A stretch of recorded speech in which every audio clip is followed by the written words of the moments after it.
Hey guys. So I am using our whole tripod lighting kit and vlog kit for the first time today. I am going to tell you guys about my Friday the 13th experience, child. It was traumatic. Let's just say traumatic, okay? So I am going to take just a few moments of your time. I won't hold you long. And just tell you how the day started and how it ended and where we ended up, okay? So as you all may know, if you follow my personal profile, this hair is, girl, give it. Give it.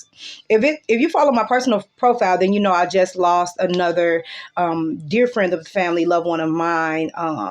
And I had to come into town to St. Louis for her homegoing celebration. And I live in Atlanta. So just the process of getting here, I started the morning. It was Friday the 13th. I wasn't even thinking about that because, I'm not really a big superstitious fan. So I went to work, of course, opened the store, did my management thing, ran shift, delegated, all that old good stuff. And the day was there was different little hurdles, people calling off left and right. I was short men. I was down like 4 men. And I was like overworking shift. And mind you, I work the rush in two shifts because as management, sometimes you work through two rushes. So on Friday the 13th, I worked two rushes at work and I was 4 men down. So that was crazy, but it wasn't nothing I wasn't used to. So it wasn't a big deal. Then I was set to go pick up the rental that I had booked a week in advance. I was set to pick up the rental at 3:30. I got there early. I booked the Uber. The Uber actually ended up going to the wrong address. Oh my God. It was just so much. So the Uber initially ended up going to the wrong address it was like this Mexican bar and lounge that's right behind the house. So the Uber accidentally went there. So I had to communicate with the Uber and navigate them to where I was to be able to pick up myself and the children. So then I finally got the Uber to me. Then we ended up getting to the airport early, about 15 minutes early, to be able to get the rental. So we got there at 3:15. The rental was set to get picked up at 3:30. I get there and there is a line wrapped around the whole freaking aisle. It was so long. So I'm standing in the line. I'm like, well, I already prepaid. I booked a week ago and I prepaid. So do I have to stand in this line to get my rental, seeing that I'm already prepaid and I've already booked? I'm just trying to be proactive. And the lady was like, yes, ma'am, unfortunately you do. And it is up to a 2 hour wait. And I'm like, what? A 2 hour wait? So I stood in that line for 2 hours. After I stood in that line for 2 hours, after I registered and got all checked in, I had another hour and a half wait. So my rental was picked up. Well, no, another 30-minute wait. So my rental was picked up. I was once I picked up the rental, I got in the rental about 4:55, 5 o'clock. Finally, so once that happened, I went down to get the rental, and there was just something off about this rental. The lady who even dropped it off to us, she like skirted up all fast, and she almost hit me and the kids. So I'm like, hey, y'all scoot back. So I grabbed my children and scooted them back some. And she pulled up, she's like, you could take this one. So I'm like, okay. So we started loading the stuff in the rental, our, overnight bags and our out of town luggage inside of the rental. And it was just something about the rental that just wasn't sitting right in my spirit. Your intuition never lies to you. So it just wasn't sitting right with me. The seat was too low. I didn't like the feel of it. It just was something was off. So I was like, man, I don't really like this rental. If it's possible for me to get another one. She's like, no, ma'am. So I got in, and the kids got them all loaded up. We got our seatbelts on, checked out my windows, mirrors, and, safety measures. And as I'm driving off, it started making this weird, like, noise. Like, it was like a rattling sound. And then the car was making a wobbling feeling. I'm like, nah, something ain't right. So then I'm looking for the keys. I can't find the keys to the rental.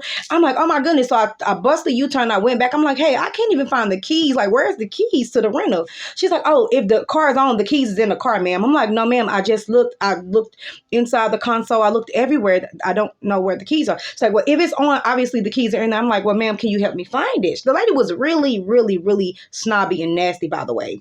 And this was dollars and thriftiest. So I'm like, I will never book with them again. So she was just so rude. And I'm like, so she goes through the car and looked in all the places I looked. She looked in the console. She looked in the ashtray compartment. She looked over the the sun visors, all in the back seat, under my seat, and she couldn't find it either. So I'm like, how are you guys going to give me a rental without keys? Like, I could have got down to the gate and the car would have cut off or whatever like that. And then she's like, it's in here, ma'am. If the car is on, obviously it's in here. I'm like, well, you can, with it being the push start and the key fob, you literally can start your car and you still can move around in it or do whatever in it without the key, because it's a push start key fob. It was an Avalanche that I had. So anyways, she ended up looking over in the passenger seat, in between the seat and the door jamb, and reached her hand down in there, and the keys ended up being on the passenger side, way deep down in the door jamb. How it got there, I don't know. How to even put me in the car without handing the keys to me or telling me the keys are right there in the console, I don't know. But it was just unprofessional from the very beginning. So I'm like, okay, this car I just don't like the feel of it. It's making a squeaking sound. It's something that's not right. She's like, trust me, ma'am, the car is fine. You'll be fine. It's okay. I'm like, nah, something's not right. I was like, can I just get another rental? She's like, unfortunately, we don't have any more available. We barely had this one. I'm like, there's one. Can I just get that one right there or whatever? She was like, no, you can't, ma'am. If you will wish to change cars, we'll just have to cancel your reservations or cancel your book. And I'm like, no, I'm not doing that. I got to get out of town. Mind you, let me rewind a little bit. When I was at I originally selected for the supplier's choice, and the man at the front was like, well, you paying this much for a supplier's choice and you finna get this little bitty ugly car where literally the trunk is the back seat. So he was like, why don't you just upgrade? It's only an extra $15. So I upgraded to get this car for them to be that rude with me. So I upgraded, paid the extra $15 a day and everything. And then the lady was just so ugly and nasty and rude and was like, we barely got cars. I'm like, okay. So I drive off. And I'm driving, mind you, I already had a bad feeling about this car for some reason. It's Friday the 13th. The car's not even sitting well. They couldn't even find the keys. It's making a squeaking sound. It's rattling. It's wobbling. It was just too much. So I get about 40 to 50 minutes down the highway. And the speed limit 70 miles an hour down the highway where I was going from Atlanta to St. Louis. But I was driving under the speed limit because I have my children in the car. The car's already just giving me bad vibes. I didn't know what it was. It just was giving me bad vibes. And then the service air pressure light started blinking. It was like bing, bing, bing, bing, bing, bing, bing. Check air pressure, check air pressure, check air pressure. And then I started to get over from the middle lane to, the off ramp to, get off and see just air to the car, because it's saying check air pressure. And then there it went, boom. The back right tire popped while I was on the highway. Speed limit 70 miles an hour. I'm doing just at 63 because I already didn't feel right about the car. And the tire bust. The back passenger seat tire blow out. So, and thank God I was right there at an exit and there was no cars like behind me. And the cars in the fast lane were flying. So had that happened in the fast lane, like me and the children could have been really badly hurt. We could have really gotten hurt. So I got off, I go to the gas station. It was a Chevron's gas station right there. And mind you, we are like 40, 50 minutes out from the airport. So it's not like we right around the corner. So we're 40, 50 minutes out. And I'm like, I just started crying. I'm like, something told me to just say, forget it. Don't take the car. I told them something was wrong with this car. I told them something wasn't right with this car. And my son was like, yeah, mom. And that lady was really rude to you. And the man who brought the car was driving all crazy. And mind you, it wasn't a man that brought the car. It was a butch, like a masculine female. female, so she was like a stud or something, but she just had masculine. She looked like a guy, but it was a woman who dropped the car off and told us we could take it. And then the lady who was rude to us was another one of the concierge, and she was just very rude and eventually helped me find the keys, wouldn't switch me out, wouldn't give me like another car, and I paid for an upgrade. And then I get 40 to 50 minutes down the highway, and then the back tire starts saying check pressure, and then it had a blowout. So I'm calling the mind you, I had the insurance and everything in the car, so I'm calling the roadside assistance, and I'm all distraught, I'm crying, I'm emotional. I'm like, me and my kid, what if me and my kids could be really badly hurt right now? And I voiced my concerns, and they weren't listened to, and they just refused to help me. And the lady was like, I'm so sorry this happened to you, we're going to get roadside assistance out to you right away. I'm like, I have to be in St. Louis for a funeral by tomorrow. I'm literally trying to be ahead of the game, and like, my goodness. So long story short, I ended up waiting a whole hour on the roadside assistance to get there, because they had to drive from the airport to me. So it took an hour for roadside assistance to get to me. And then once they got there, it took them about 20 minutes. And he was like, well, we could just fix the tire. He's like, I have some plugs where we can just plug it and you can just keep going. I'm like, no, I don't want this car anymore. I didn't want it from the beginning. They forced it on me. I have to get out of town. So I made a really, really tough decision. And this is what I'm dealing with. And I pay all this money to avoid the stress of possible car breakdowns and things. And that's the point of me getting a rental. That's the point of me paying for this. And he's like, yes, I understand. I'm so sorry. Well, we're just going to go ahead and put the donut on it. Then you will have to drive an hour back to the airport to switch out the car. And we'll make sure that we upgrade you. We're not going to do you on dollars or thrifties anymore. We're just going to put you in a Hertz rental. I'm like, why couldn't we just do that in the first place? I voiced my concerns in the first place. So once I got back, that happened. That was an hour delay on top of me needing to be out of town for a funeral the next day, by early morning, early afternoon, late morning, early afternoon. I had that hour delay. First of all, it was a 3-hour delay waiting for the rental. Then I had an hour delay because of the blowout. Then I had another hour to drive back to switch out the rental. And then once I got there, they was acting like they couldn't find a rental car. I was looking for, so once I went back and got to the airport, they were trying to find me a car. They were saying they couldn't find a car. Once they finally did find me a car, do you know that they lost my driver's license?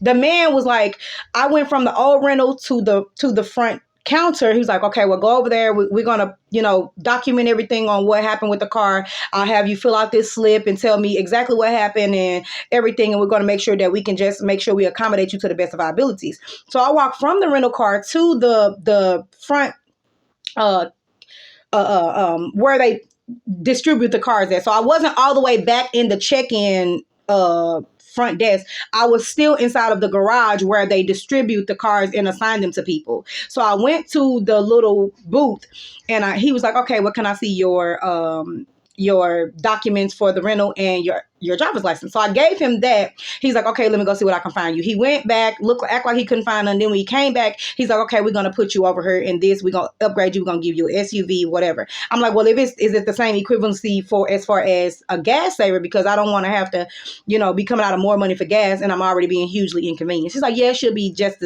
about the same or whatever.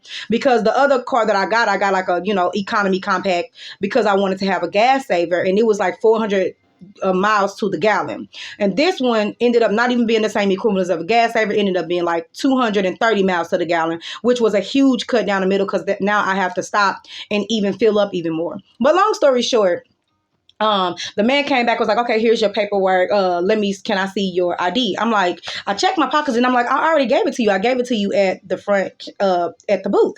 He was like, no, ma'am, you didn't give it to me. And he was like, you know what? I can do it without it. So he went in there and then wrote it up and then came back, was like, here you go. You're good to go. And I'm like, the guy was like, well, he can't even write up this paper without your driver's license. I'm like, I know. So I'm like, he was like, well, you can just go ahead. You fine. We already got you. Everything is good. I'm like, I cannot drive down the highway without my driver's license. I need my driver's license. And he was like, well, I don't have it, ma'am. You didn't give it to me. I'm like, what is your name? He's like, my name is Darnell. I'm like, well, I know, Darnell, that I gave you my driver's license. And I'm being very calm, very reasonable, but very patient. So I'm like, man, I got to get on the road. So I started to drive off. Then I stopped, and something said, go back. they have your license. I turned back around, I'm like, man, he has my license, and I can't even get out of the front gate with the rental car without my license. And the other guy was like, yeah, no, sir. No, ma'am, you can't. Mind you, we checked the rental car, the old rental car. We checked the top and bottom, up and down, in the trunk, where the spur was, everywhere, 3 times. I'm like, he has my license. I gave it to him. And he was like, no, ma'am, you didn't give it to me. And then the guy was like, well, give me a second. Let me pull him to the side. So I'm like, check the office, check everywhere, look up and down, check everywhere. Maybe it's not inside of the box. Maybe it's on the floor or whatever. And he was like, no, it's not in here. I'm like, okay, well, y'all going to have to get a manager here, run them cameras back and see what happened and what transpired to why my license disappeared from this rental car to this front desk. Because it's not on the ground out here. It's not under the car. It's not in the old rental car. It's not in my purse. It's not in my pouch. And I know I gave it to you. So at this time, I'm getting frustrated. I'm getting more sternly speaking, and I'm speaking more firm. And I'm like, you have it. And the other guy was like, well, let me pull him to the side. Let me talk to him. So he took him in the back and he said whatever he said to him. The guy Darnell paced it back and forth a little bit. And then he came back out, looked in the old rental and was like, oh, here it goes. He dug way up under the driver's seat. And mind you, he had already looked under that driver's seat 3 times. So he digs way up under the driver's seat. He was like, oh, here you go. I found your license. Here you go, ma'am. Thank you. I'm like, I knew you had it. I'm like, we checked in there. My license was not under that seat. We checked in there. And then the guy was like, yeah, because they wasn't even going to let you out of the gate without your license. So long story short, I believe that it was a whole little rigmarole going on about him trying to keep my license. I don't know if he was trying to scam or if he was trying to prevent me from getting a new rental because they didn't want to have to take full responsibility or full cost for that. But that was my crazy story. So we finally get on the highway at about 11:50 p.m. to midnight. So I ended up not even getting to St. Louis until 11 o'clock the morning on yesterday, the 14th. I left on Friday the 13th. The whole thing was crazy. But with the upgraded rental, even though it was a gas guzzler, it ended up getting us down to St. Louis safe and sound. The kids and I were sound. The car drove good. It just was really bad on gas.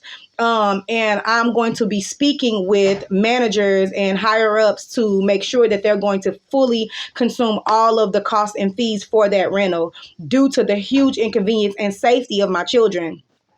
And throughout the course of that, I was just thanking God that he allowed me to intercept that rental. Because had it been somebody else that got that rental, they probably would have been, some young bucks being irresponsible, driving the speed limit or above the speed limit and would have had that blowout, and somebody could have gotten dangerously hurt. So at first I was crying, and I was like, you know what, God, I thank you that because I'm favored and because I'm covered and because I'm highly protected by you, that you allowed me to be the one to intercept that rental.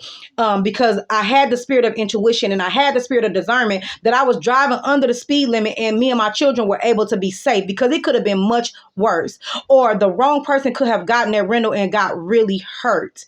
So I was happy about that, and they accommodated me the way that they could, and then they upgraded me from dollars and thriftiest to Hertz. And I know I'm saying the name wrong just for, legal reasons. However, I will not ever book with them again. And that was my traumatizing Friday the 13th story. And I'm not typically a person who really believes in luck or superstitions and all of that. But when I say that Friday the 13th was a crazy experience, but it ended up ultimately ending well. The homegoing was great. I made it just in time. I wasn't able to get any sleep. I had to come right in, go get my clothes, go get my hair, get dressed, and get there, because I also was on the program to sing. So it was just so much, but I just wanted to share that experience with y'all and just tell y'all, just stay prayed up. It is important to stay prayed up, to be grateful for everything, to stay consistent, because when you know you are being wronged about something, or when you know someone is trying to get over, do not give up. Do not turn the other cheek. Like, what is her name? Torn is a pastor.